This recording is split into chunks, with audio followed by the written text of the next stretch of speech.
It's time for another episode of I Am Northwest Arkansas, the podcast covering the intersection of business, culture, entrepreneurship, and life in general here in the Ozarks. Whether you are considering a move to this area or trying to learn more about the place you call home, we've got something special for you. Here's our host, Randy Wilburn.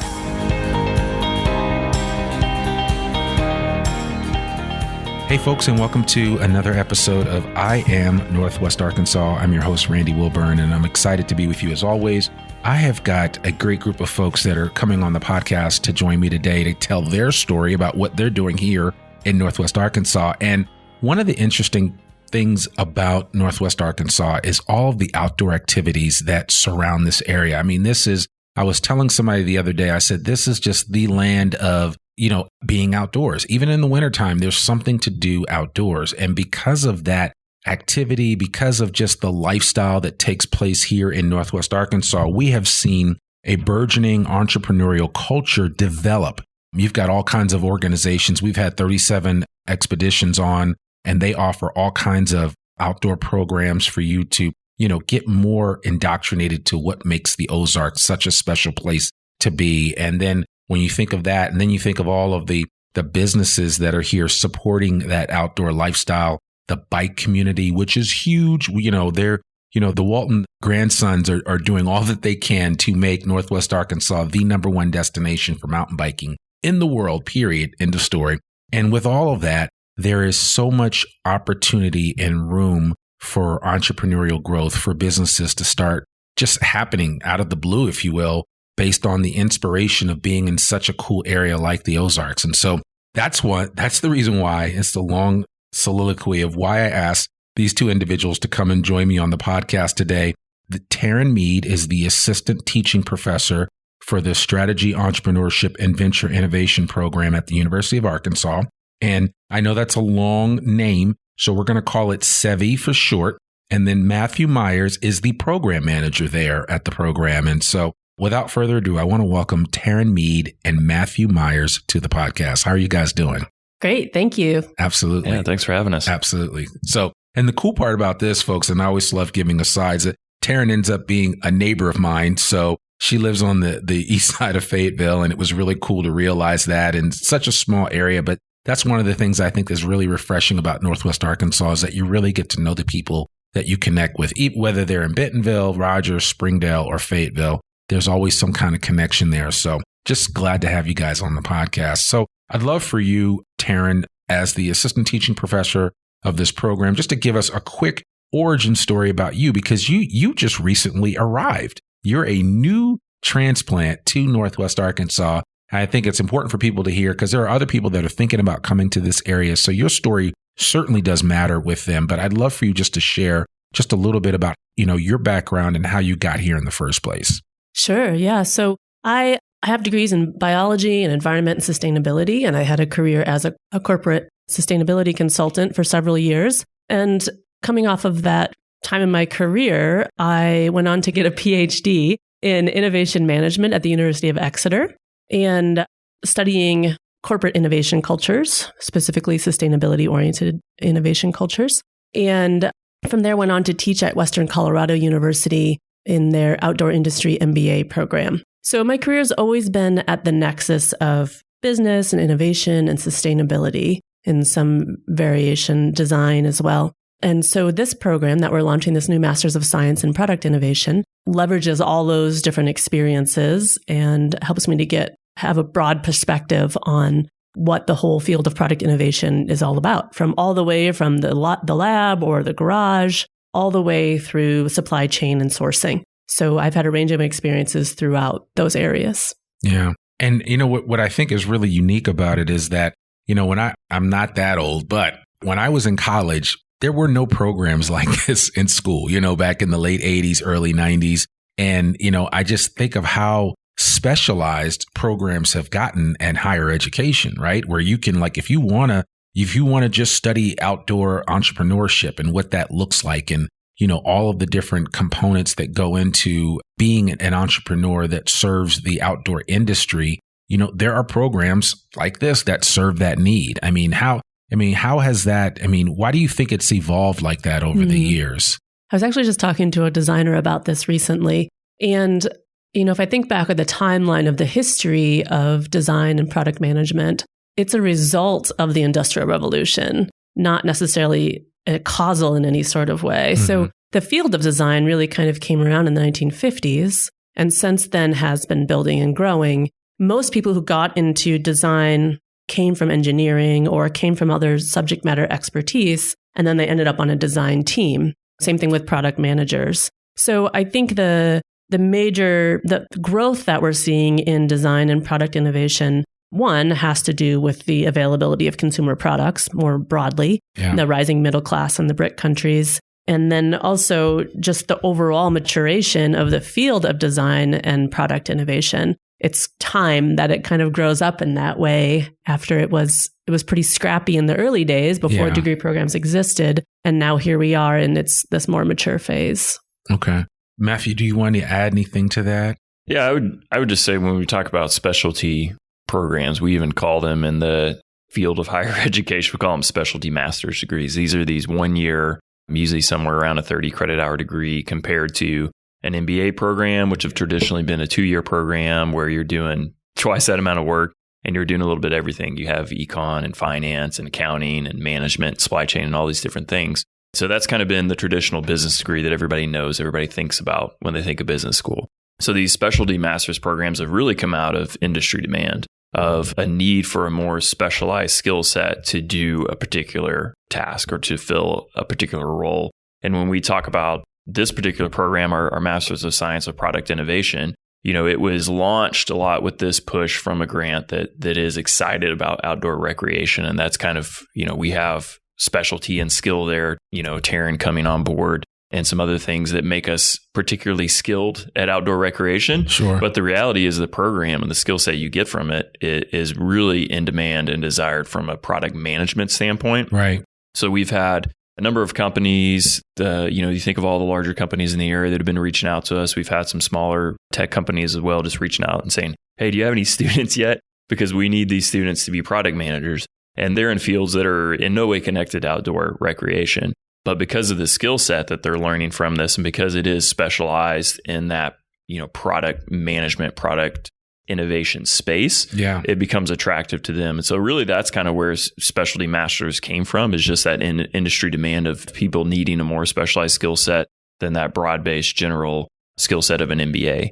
So that's kind of where that came from, and where we're seeing the Masters of Science of Product Innovation sort of evolve to. Yeah. Different areas of industry, they're saying, hey, we want this skill set. This is what we need. I mean, it's not unlike going into cybersecurity, which is like heavily in demand right now as well, right? So when you look at all of these different tranches, if you will, of education that afford you an ability to kind of go deep, narrow and deep on a subject and really focus on it, it gives you some awareness that maybe you wouldn't normally have. Sure. And so I think this program is going to be exciting. And we had one of your colleagues on, Phil Shellhammer, who is running the Greenhouse Outdoor Recreation Program through the Office of Entrepreneurship and Innovation. Now, was that the same grant that you guys got? Is that all part of it? It is, yep. So you guys are all really family, right? Yeah, building the ecosystem out for what this region needs. Yeah. Where are the gaps? We're looking at the gaps in terms of product in the outdoor industry and trying to fill a lot of those gaps, because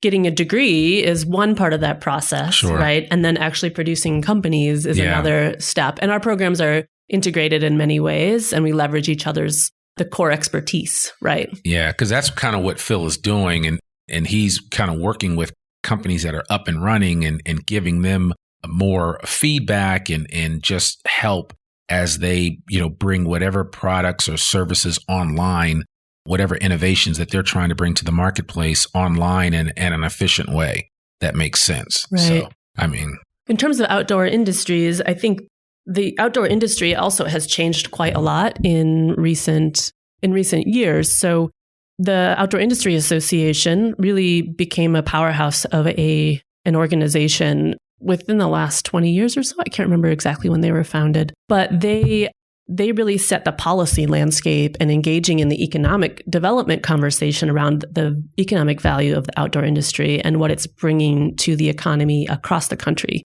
And so since that organization came about and several states created their own offices of outdoor recreation, which was just created here in Arkansas within the last several months as well. Arkansas is now joining maybe 10 or so states that have these offices. There's really sort of the maturation of that of the outdoor industry more broadly. And what we typically see in the outdoor industry, what we saw historically, was that people would come through retail to move into corporate jobs. Yeah. And so maybe they were working in retail and then they would get a job in merchandising. Eventually they would end up on a product team. And what outdoor industry professionals were saying to us was that we actually need people that have business skills, that are building on their retail experiences, right? They're really close to the customer. They understand customer needs in the space. And we need them to understand, these more advanced business skills as well. Yeah. So the demand, to Matthew's point, really has come from industry and recognizing that they're maturing in many, many ways. Yeah. I mean, and I can see how it would be such a value to every state to employ or incorporate that type of program, because that supports tourism. It supports just creating greater awareness. Like, the thing I didn't realize about Arkansas before I moved here was literally how many outdoor activities you could actually do, right? And that's the beauty of even, especially living right here in Northwest Arkansas. I mean, you can go do a mountain bike ride in Devil's Den in the morning, and then you can go to Slaughter Pen in Bentonville, or you can head up to the Buffalo River, all within a day. Like, if you want to float the buffalo in the afternoon and do a bike ride in the morning, you can do that. Or you can combine them both, with activities, because there's all kinds of trails up there by the Buffalo River, but then you've got the White River. You've got so many other options that you have right here. And there's so many things that you can do. I mean, hunting and fishing. I mean, arguably some of the best trout fishing in the world is right up in Cotter. So trout fishing capital of the world, right. I think is that's what it says, right? They use that, right? Sometimes you just have to say it, even if it's not necessarily true. If you say it, then people will believe it, right? And exactly. I think that's a friend of ours from Crested Butte, as we said we were moving here, said, "Oh, the White River. There's some great fishing on the White River." Yeah. And I have friends all the time that there's never a weekend that doesn't go by that somebody's posting like a really beautiful 19-inch trout or something like that they just caught on the White River. So, there's just a lot to do here. And really also, I think I'm amazed by the opportunity to build out accommodation along the way. Yeah. Right. We were out by Warhead over the weekend, and there's like this little bridge that you cross and this old mill there. Mm-hmm. And it was really vibrant, kind of out in the middle of nowhere, right? Relatively speaking. And at the same time, I bet they could do really well with a cafe there. Sure. Right? Yeah. And so many other places like that. Yeah. There's plenty of space for entrepreneurship to accommodate this outdoor recreation activity that's on the rise. Yeah. And that's crazy because you mentioned that the War Eagle Mill, it's not that far from here as the crow flies. It's kind of like halfway between, the central area of Northwest Arkansas. And if you're going out to like Hobbs State Park, and there's just a lot out there. There's a camp out there that's not that far away from there. So there's all kinds of things to do out there and to see. And you're right, that facility, it's very old, but there is opportunities to do some expansion and to, maybe get people to stay a little bit longer. Like, I was just recently there and we picked up a few things on the way back to the house, and you can get some War Eagle grits there that are outstanding, and you can buy those grits, and then in a number of the restaurants in the area serve that type of grit. And their corn mill makes the best cornbread. Exactly. Yeah. So if you want to make some hot water cornbread or something like that, that's the place to go to pick up some staples to do that. So you're absolutely right. I mean, there is opportunity with the type of instruction that you guys are going to be doing in this program and the direction that you're going to be giving these students that matriculate through this program, that those will be the type of individuals that will have the foresight to see, here are the things that you could be doing that you're not. Mm-hmm, and this is a way to capitalize on that. And Randy, to that point, you said opportunity. So that's what I try to explain to people or get them excited about when they think of Arkansas and outdoor industry, because people aren't thinking about Arkansas and outdoor industry, right? Unless you live here. Right. You are. You think of out west, you're thinking of Moab, you're thinking of Colorado, maybe Pacific Northwest, Seattle. These are all great, wonderful places, but they're very saturated in terms not only of people participating. Yeah. If you go out on a trail or try to go to the crag to climb, you're going to be in a line basically. Yeah. But also just in terms of industry. There's a lot of industry already there. It's already kind of established. What does it look like? What are the rules that you have to follow? Essentially there.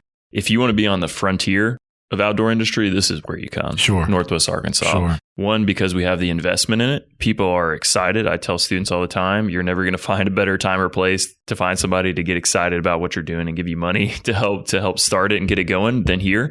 But just the place. Our land here is underutilized. Mm-hmm. And so if you want to come and be a part of something exciting, not only, just recreationally outside, but also in the industry, right? This is the frontier. Yeah. This is where it's happening. This is where new things, creative things are being done. We just met last week with a company that makes bicycle components that are looking to move here because of that, because of what's coming Another through bike here. company. Another bike company. We already have. There's one like every 2 weeks. Yeah, we have wonderful the folks from companies Helion here. on, Yep. and there's all kinds of people that are coming here that are like, this is the place to come to start a bike company. We've got world-class whitewater that's going to be coming right soon around the corner. Okay. Again, nobody thinks of Northwest Arkansas for that. We have amazing rock here to climb on that's currently being, developed and expanded on and marketed. So again, it's the frontier. This is where the exciting, the new things are happening. And that's why we're seeing companies, talking about kayaking, Eddy Line Kayaks now moved here all over the place, all different kinds of industries. You're going to see them continuing to move here. And that's in part why this program was seen as a desirable too, is because they want a skilled workforce. That's why we were meeting with that company last week, because they said, what does the workforce look like here? What's the talent pipeline coming in? And that was one of their main concerns and interests. And so that's why, we got to talk about our program, and they were definitely excited about that. But it's an exciting place to be. Where else are you seeing programs like this get started? And it's because there's the enthusiasm behind it. There's the financing behind it. Because there's real interest in it. And then we also have the land to go play and use these products. So it's a wonderful place to be. Yeah. Now that is exciting. And you have a number of aspects to this program that can benefit a range of students that are specifically at the University of Arkansas. You mentioned that there is a undergrad certificate of outdoor industries, and then there will be this master's of product science innovation, a master of science in product innovation. And so there are just a number of ways that individuals that have an interest in the outdoor and outdoor activities and potentially creating or ideating around outdoor products will be able to get additional learning and understanding. Yeah, so our courses include several different areas. One is basic research in users. We have a prototyping and design class. We have a course in sort of the legal landscape around new product development, including intellectual property and things like that. We also, one of the major foundational components of the program is going to be a practicum. So this is a 1-year program. Mm-hmm. It goes from May to May. And the practicum experience will be about 10 months of that. Wow. And what we're intending to do there is really give folks a chance to have a really hands-on experience with an organization or a project that they want to take on for about 250 hours is kind of where the line is for that in terms of time commitment. And they can do that several different ways. They could bring their own product and use our program as a pathway to launch that and take it to market. They could also partner with a company within GORP, within the incubators that we have. We also have a couple other incubators taking shape both in biodesign and Web 3.0. So those are some other opportunities too that are in our ecosystem. And then another way that they could accomplish the practicum experience would be by partnering with a local company or a company anywhere, really, if they wanted to do it that way. Given that we're in the Zoom era now, you can kind of work with anyone anywhere. Right. But ideally, they would be located here to accomplish some scope of work that the organization wants to get done, but they don't quite have the bandwidth to do it. Sure. Right? Sure. So it's not necessarily an internship, right? We're not looking for a task, right? Sort of thing like you would see in an internship. We're looking for more of a project-based orientation. And the idea is that student can go really deep with that company over 250 hours and help them to solve this business problem within the sphere of product innovation. So in that way, we'll also contribute to building out the product ecosystem here and supporting these companies. Personally, I'm a very experiential learner myself. And so I tend to build programming that is also very experiential. And I've seen amazing student projects come out of this model, just true impact globally for these kinds of project-oriented practicum experiences.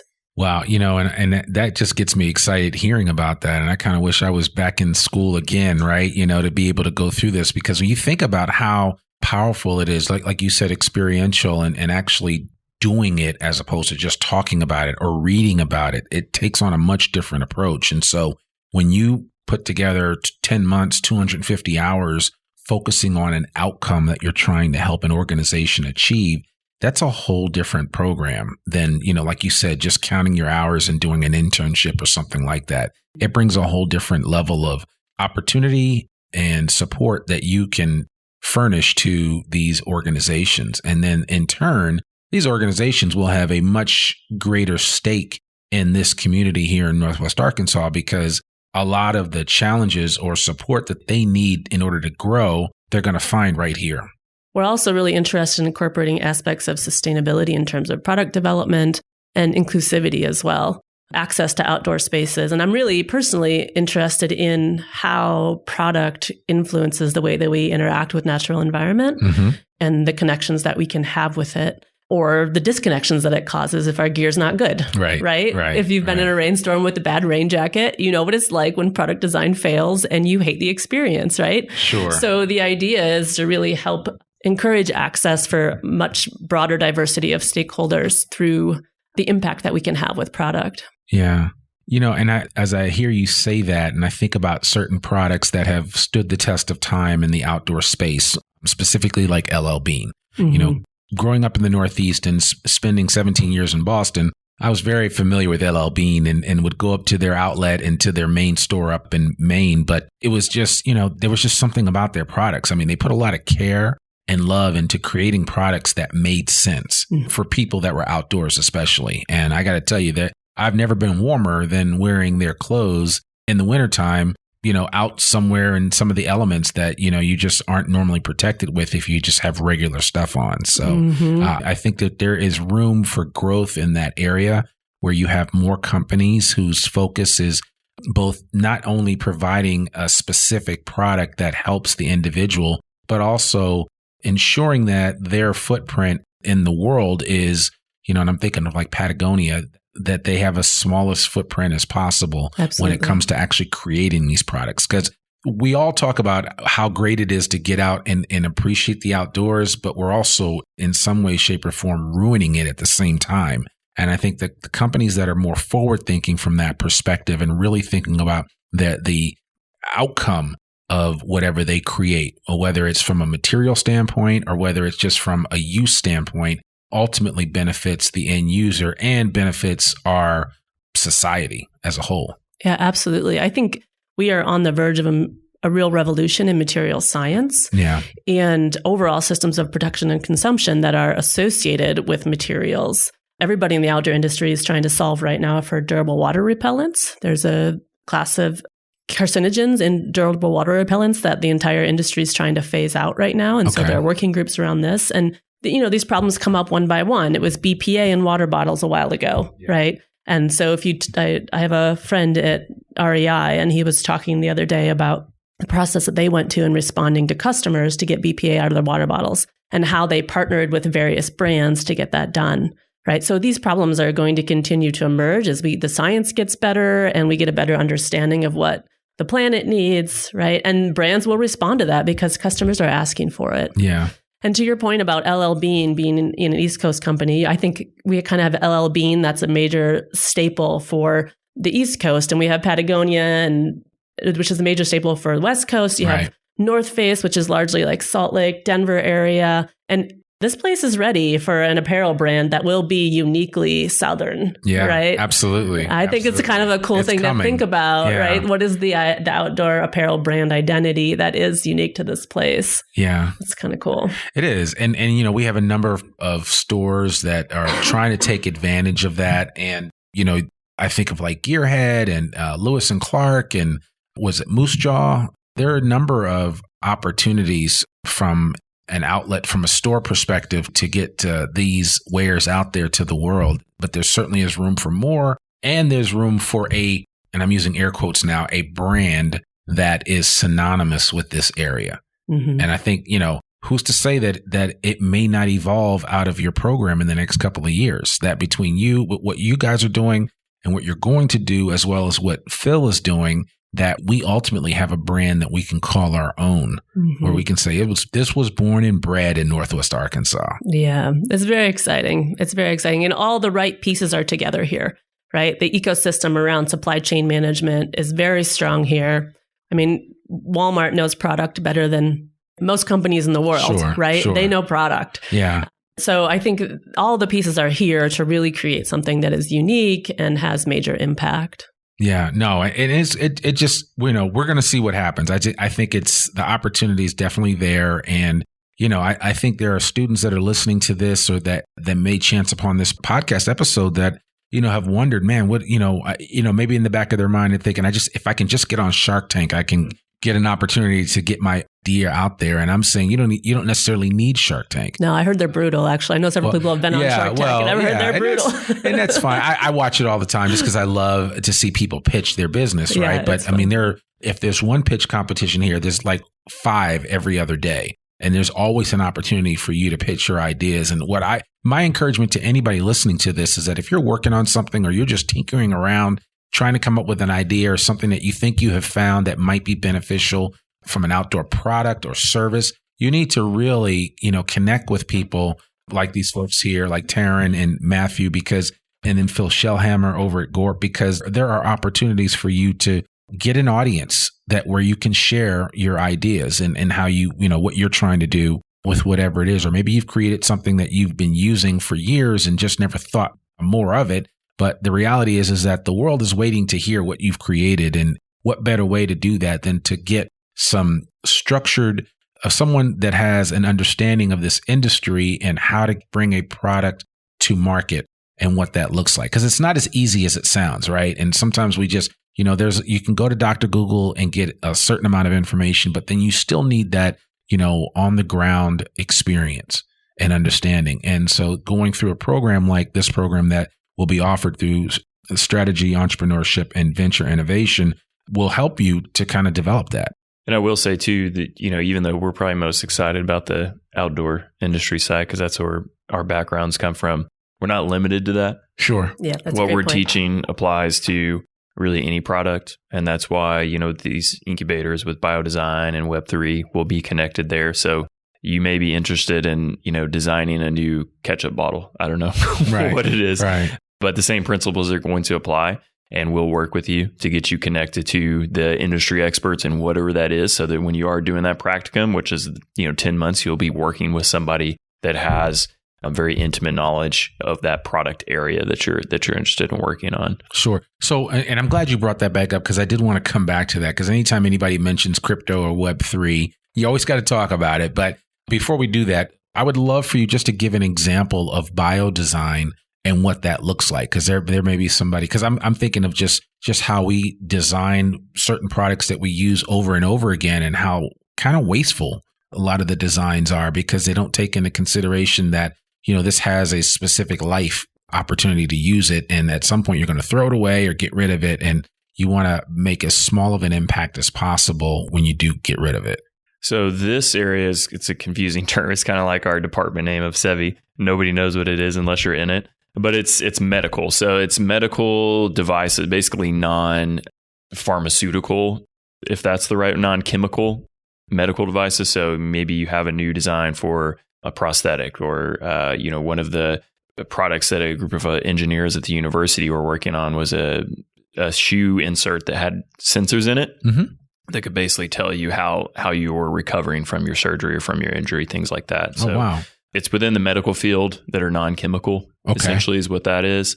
And that's, again, with the partnership, some money that's coming for that incubator. Yeah. That one, we would, more than likely, if we have students coming into that, they're going to be engineering background or STEM background, although not necessarily, because anybody can have a great idea for, anything.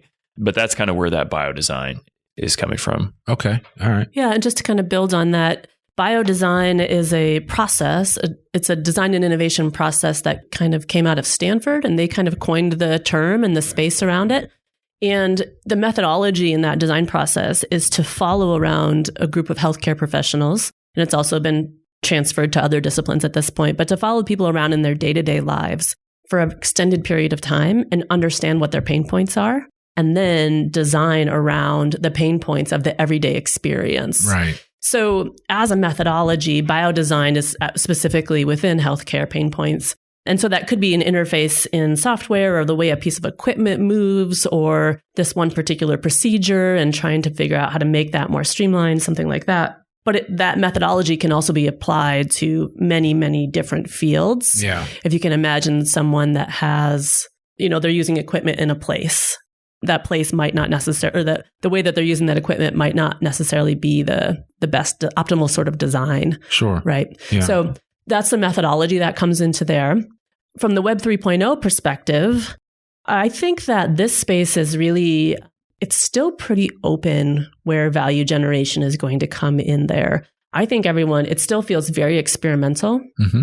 And the reason that we've been continuing to drive it from the university perspective and the Office of Entrepreneurship and Innovation, they're really taking a lead in that space. And that's coming from students. Yeah. Right. The students are really interested in the democratization of information, the democratization of finance, in transparency overall, and what blockchain can do as a platform for all of these other Web 3.0 technologies is create that kind of democratization that students are really switched on to. Sure. So I think that the opportunity there is very unknown. Yeah. Right? Yeah. And very exciting for students that have a passion about these, the way that these topics can come together. Well, I think part of it is simply that, and I'm always thinking about my sons when I talk about this, but, young people, or as we like to call them, Gen Z, the digital generation, they are so much more in tune with technology that it's just a matter of harnessing their ability to ideate and come up with new ideas, because I know, we're a little older. Not that old, but I mean, we're older, right? Speak for yourself, Randy. Yes, I'm sorry. I'm just kidding. But you know what I'm saying? And it's like a lot of times we think we have an idea for how this could be impactful, but then they come and just give you a whole new mindset about it, And there are futures that I can't even imagine. Right? Exactly. Which is why I think but you just setting the table for these young people to kind of embrace that and kind of think about what if, I think speaks volumes to it, right? Because a lot of times we try to do things where it's like we fully understand this, but nobody fully understands Web 3.0 and how it's going to impact society yet. And anybody that says that they do is lying, because it's still so new. But I believe the blockchain and Web 3.0 are going to be huge. And like you said, the democratization of information. I always tell this story whenever I talk to people about the different generations, that there is this is a true story. It happened in Australia, but a 16-year-old that was in a chemistry program at their high school was really upset because in Australia, they had raised the price of insulin. And so these young people came up, they said, well, why can't we just create some insulin? And they created a version of insulin that was viable. I believe they got they went to the Australian version of the FDA and got approval for this. And they went through clinical trials and everything, but they created basically a type of insulin in their chemistry lab in high school. And that's what we're dealing with this next generation is. So sometimes, we say in our adult eyes, and we've been around the block once or twice, when we hear no, we say, no, that just can't happen. These young kids are like, why not?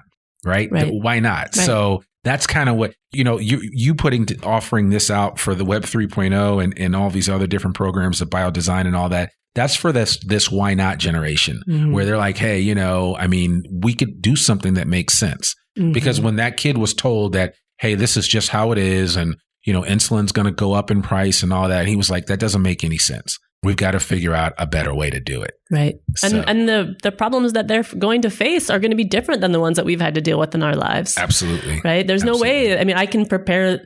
I have 2 small kids myself who are 4 and 7, right? And I just think about how to equip them with problem solving skills, right? Not necessarily the things that they need to know, but like skills for them to solve problems more broadly and be curious and investigate problems, right? Yeah. And then fully understand a problem before you just try to jump into a solution, right? So we were trained as professionals to have answers, right? And I think if we spent a lot more time exploring the questions of what needs to be solved, we come up with better solutions in the end. So. Yeah, absolutely. Yeah, it all makes perfect sense. And I think it's going to be exciting to see what you guys are able to come up with through this program. And what I would say that probably in the next 5 years, in the next 60 months, there'll be some fundamental changes that even right now today, as we're recording this, you couldn't see, but it will come to pass just because you've created an opportunity for young people to really kind of lean into this a little bit more. And there'll be some cool outcomes. And to that why not, one of the things we want in this program are students from all kinds of backgrounds. You Sure. could be an English major. You could have no connection to engineering or business of these skills, because a lot of times when you know those things, you're an engineer or you're a business student, so you're going to say you can't do that. Right. Because You're too close it breaks to it. the rules, or Yeah. we can't design something to do that. It'd be too expensive, it'd be whatever. If you're coming from these diverse backgrounds, that's when people come up with all kinds of ideas that we would have never thought of. Somebody that has the background, supposedly the expert in that field. And so don't think that to come into one of these programs or to launch a program that you need to be Highly technical. Yeah. skilled background in that area. You just need to know the process and have a good idea and go through the process to turn it into a product. And that's what this program is for, is to be able to take that idea and turn it into a product, which could be digital as well. We're talking about Web3 to clarify that as well. We don't often think about apps or things on our computer as products, but those are also products. That's actually where product management, that terminology came from Silicon Valley, and so now it's being transferred back over into physical products as well. But yeah, don't be turned off. Don't be scared to jump into this if you don't think you have the background.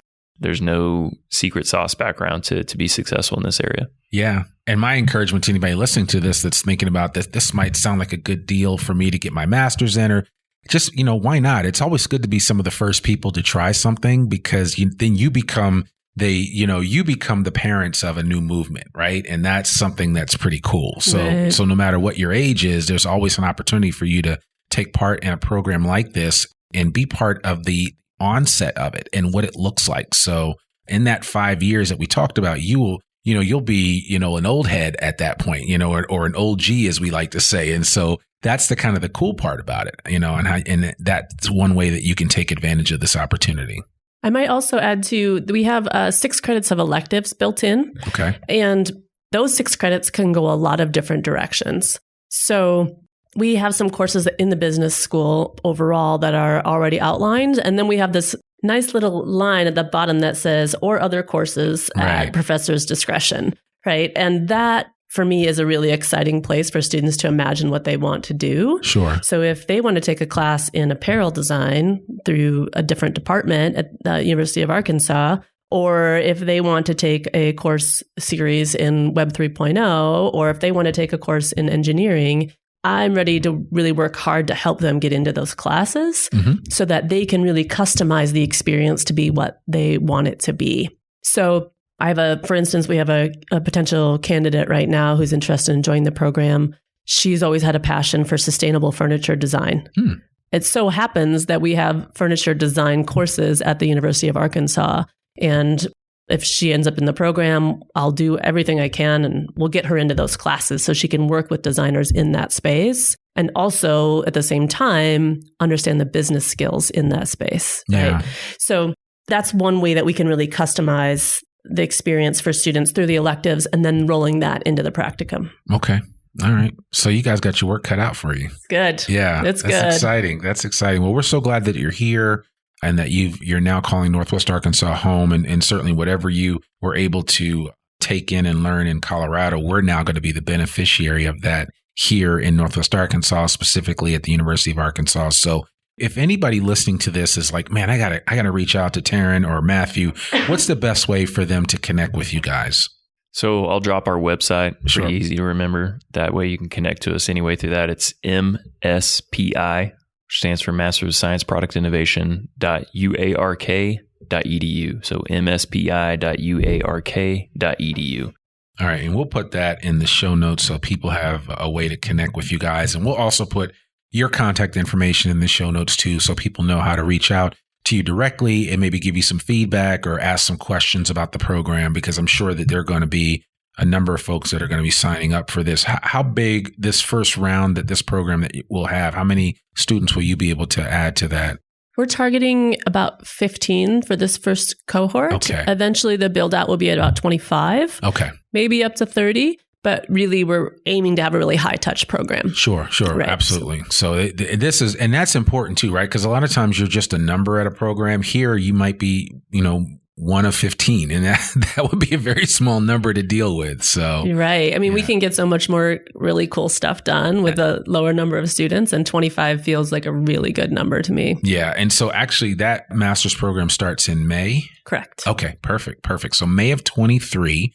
You're hearing about it here first at the I Am Northwest Arkansas podcast. And so we just had a chance to hear from Taryn Mead, who is the assistant teaching professor at this program, and also Matthew Myers, who is the program manager.